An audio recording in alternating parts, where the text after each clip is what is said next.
Bismillah ar-Rahman ar-Rahim. Welcome back. As we wrap up today's show, I'm joined by my colleague Inayet Wadee, and we are going to be talking about the whirlwind tour of Dr. Mads Gilbert to our shores, talking about the atrocities and the genocidal war on the Gazan people. Um, I uh, I followed a lot of the talks and the interviews, and I was truly shocked. Couldn't believe the scale at which the illegal occupiers are wreaking havoc on innocent Palestinian men, women, and children. And in it, as I bring you in, the one thing that will haunt me forever, forever. Three images that I will not, well, I had two images that have been haunting me for a very, very long time. And this is now the third image, which will never leave my memory. The first image was the bombing of Hiroshima, when they dropped the bombs in Hiroshima. I don't know if you remember that picture of that little girl, the naked girl that was running for her dear life with absolute utter terror on her face, utter terror and confusion on her face. The second was the June 76 riots when I think, was it Stompy? I can't remember the little, not Stompy. It was, I've just, you'll remind me of the names. When the one schoolboy was carrying his friend, who had already been killed by this time, running away from all of the carnage going on behind him, the 76 riots. And now, with the genocide in Palestine, the picture that will forever remain with me. And for those people who say Hamas is to be blamed for this and the Palestinian people deserve this, I'd like to stick this picture under their noses, the picture of the premature babies huddled together in a makeshift incubator in the Al Shifa hospital. And I say to those people who still call this tit for tat, I hope you can sleep safely at night and your conscience allows you to sleep safely. And I wonder if those were babies in your family, would you still be making such outrageous comments about this is Hamas's fault? Welcome, Inayet, and you were on an absolutely grueling trip with Dr. Mads Gilbert. Julie, salaam alaikum to you and the listeners. And the name that comes to mind is Hector Peterson. I think that was the Ah, there you name that go. you Yep. were looking for. Yep. But yes, these are images that will stick with us for a very, very long time. And some of the sentiments that I've been expressing together with Dr. Metz Gilbert throughout the tour has been the children, the baby, considering well over 6,000 babies. And when we were in Pretoria, there were these little succulents, these little plants that were placed on the stage, 250 of them, and each one representing a name of Oh, a child, a young person who had been martyred. And I picked up one of these plants, and the point I made on stage is I said, when we talk about babies, we think about statistics, but I said each plant represents a life. Each plant represents a premature baby, a fetus that is unborn, that hasn't even been conceived. Each one represents someone who's got hope, someone who wanted a life for themselves, someone who has got parents. And this is what people fail to realize. You know, the life that is taken is just not another number. And you speak about Hiroshima, you speak about what had taken place in 76 in Soweto, and all of that, it represents human beings. And this whirlwind tour, yes, it was a whirlwind tour. But I must say, apart from just reaching out to the people that met at the media, prominent figures, the people that had shared the platform with Dr. Metz Gilbert, it's also about ordinary people and how ordinary people have actually viewed this massacre, this genocide, these atrocities. And just yesterday, as we were making our way to the airport, an image that struck me, and this was a lady sitting on the side of the road selling tissue paper, selling toilet rolls. And through this pile of toilet rolls, she had a Palestinian flag. And I Oh, wish, wow. Julie, I had the opportunity of actually just taking this picture, because this is the type of picture that needs to go viral in terms of how the entire world, in terms of how ordinary people have actually embraced the struggle, how ordinary people have viewed the genocide and the brutality that has unfolded. And for me, this is about people that live, that we think sometimes may be insignificant, but these are the type of people that really matter most to me, Julie. And this obviously came out a lot in my interaction when we met a lot of these people during the various public engagements that we had in all the 5 cities. I want to talk about Dr. Mads Gilbert. I haven't had the opportunity to meet with him, to engage with him in an interview because of time constraints, obviously. And I'm sorry that I missed that opportunity. You spent an entire week very close, being working very closely with him.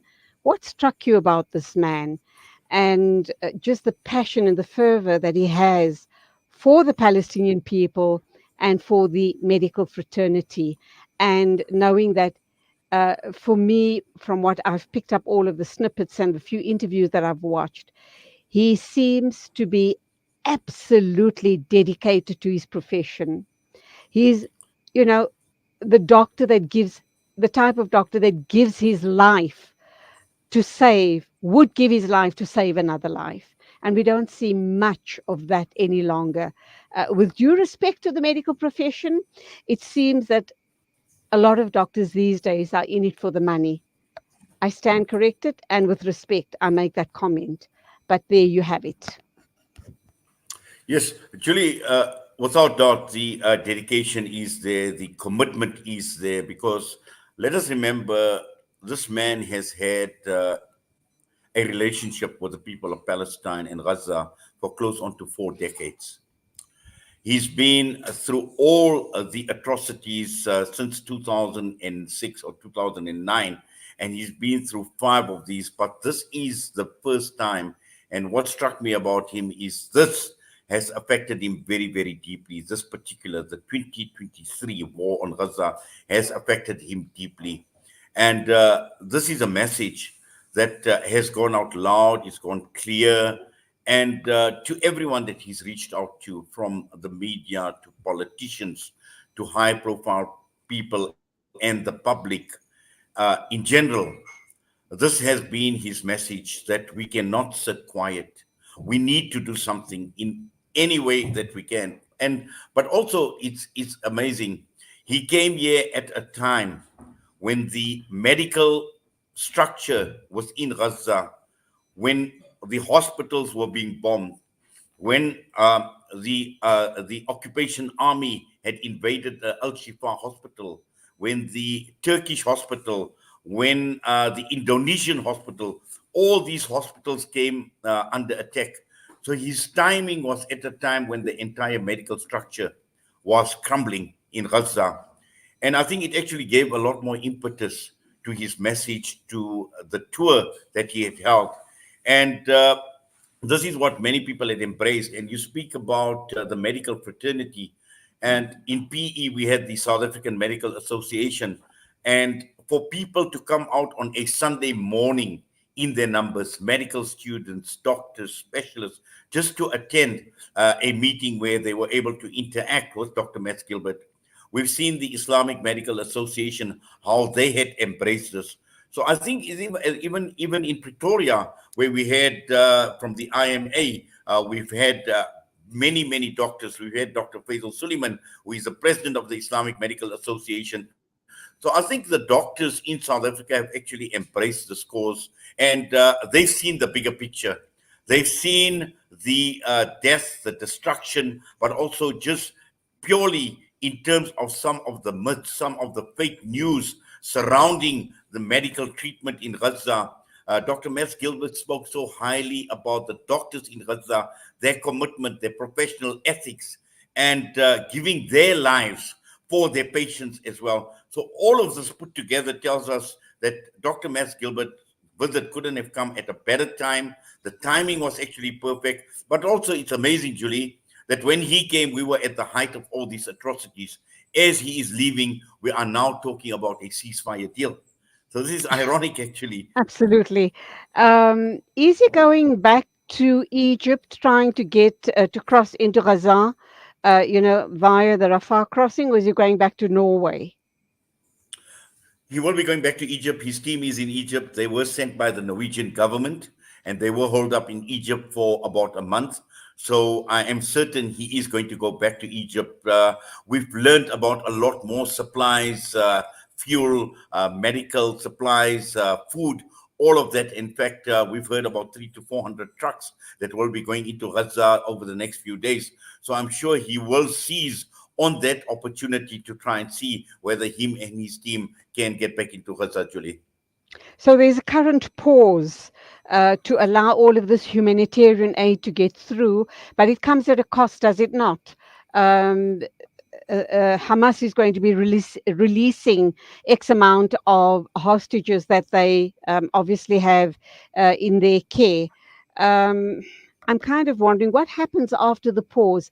Has Dr. Gilbert suggested anything? Because he has lived through a couple of wars in Gaza, in Palestine, has indicated, how soon people can try and get back to normal, if ever there can be a situation where you could get normal out of this genocide, or as um, Ahmed Mansour Sheikh this morning on the program now refers to it as a Holocaust. Well, Julie, obviously things are not going to get normal. I think for people that are going to go down, it's going to be basically emergency relief measures that will be taken. Let us remember that the entire infrastructure with regards to everything in Gaza has been destroyed, whether we're talking about just the basic infrastructure like electricity, water, telecommunications, hospitals, schools, all of that has been destroyed. And I think the focus during this short period, and if it is even a temporary ceasefire, is to bring emergency relief. Let us remember that well over 30,000 people are injured. There are many people that are trapped under the rubble, dead. They need to be buried. People need food. People need water. So I think over this period of time, it's going to be just emergency relief. Rebuilding is going to take a long time. And also at the same time, the dynamics that have been playing out. And let us remember as well that we would never ever have had to come to this had Israel agreed to some of the proposals that were made by Hamas over a month ago. But this was dismissed by Israel in terms of the prisoner swap. But also at the same time, what this has actually done for Israel is many who have basically bent over backwards to the will of Netanyahu and the war cabinet have now seen that there has been a total failure. There has been a total failure of Israel's war campaign to achieve any of its objectives through military means. And again, it's actually demonstrating itself in Israel as well, where there is a lot of disappointment, there is dejection on the part of the Israeli cabinet as well. So this temporary ceasefire, again, has been quite a victory for Hamas as well. But again, like I said, is the key issue right now is what are the immediate needs? What is the priority? And the priority at this point in time is to provide all of this emergency relief, but also at the same time looking at Israel and its standing in the world because of its aggressive behavior, because of its inhumane behavior. They've actually lost a lot of face. And again, when one looks at every justification that Israel has put for this war, has been exposed as a blatant lie. Okay, let's wrap up then. And I'm kind of wondering, Inayet, what have you learned from all of this, working so very closely with Dr. Mads Gilbert on his tour in South Africa? What do you take away from all of this as he departs our shores? Well, Julie, personally for me, in the 20 odd years that I've been involved with broadcasting and in the media, we've been through 9/11. We've been through all the major upheavals. We've been through the Rohingya genocide. We've been through all of this. And at the end of the day, for me, the biggest lesson is I think this is what we've been actually talking about for a long time is the eyes of the world has actually woken up to the fact about the injustices that are perpetrated right across the entire world. And we should not lose sight, apart from just Palestine and Gaza, we should not lose sight of what is taking place in the rest of the world. There is still so much injustice that is taking place across the entire world. And the biggest lesson for me is. We should not stop. In fact, we've seen Dr. Matt Gilbert non-stop, relentless in his pursuit. And this is exactly what we need to do, irrespective of what happens. We need to continue regardless. And what I've also learned, it's not about who you are. It's not about what size you are. It's not about how big an organization you are. We've seen the world media. We've seen South African media. We've seen, huge, massive conglomerates.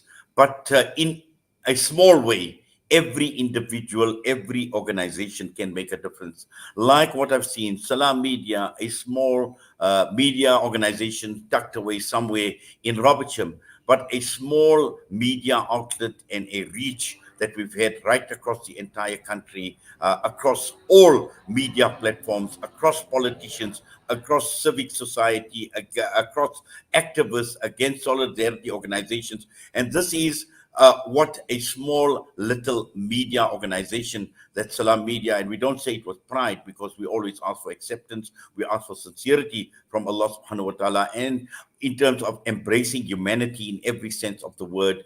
I mentioned it over and over again. We coined the phrase humanitarian journalism, but it is not only about stories. It is not about reporting in stories. It is about living the stories. And this is exactly what we have done and what we have achieved, alhamdulillah, by getting Dr. Matt Gilbert to South Africa so that people can truly embrace and live these atrocities and live and stand up for against oppression, stand up against justice, and to raise a voice, and particularly where the voices, raising voices for those who are voiceless at this point in time.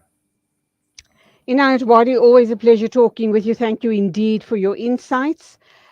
Till we meet again sometime, inshallah. You back on air tomorrow, and I sign off till Monday next week. So hope you have a good rest for the rest of today, and see you soon. Keep us in your du'as. Assalamu alaikum to you. Wa alaikum salam wa rahmatullahi wa barakatuh. Always a pleasure talking to you, Julie. Take care. It is exactly 10:40 news and views wrapping up. Thank you indeed for watching. Thank you for your comments, even though I didn't agree with you. But yep, that's what media is all about. That's what talk radio and online radio is all about. I'm off now. I will only be back with you on Monday morning at the same time, of course. Thank you to you, our controller, running solo this morning, but did a great job. That, of course, is you, Abdul Salam. Take care, God bless, and Assalamu alaikum.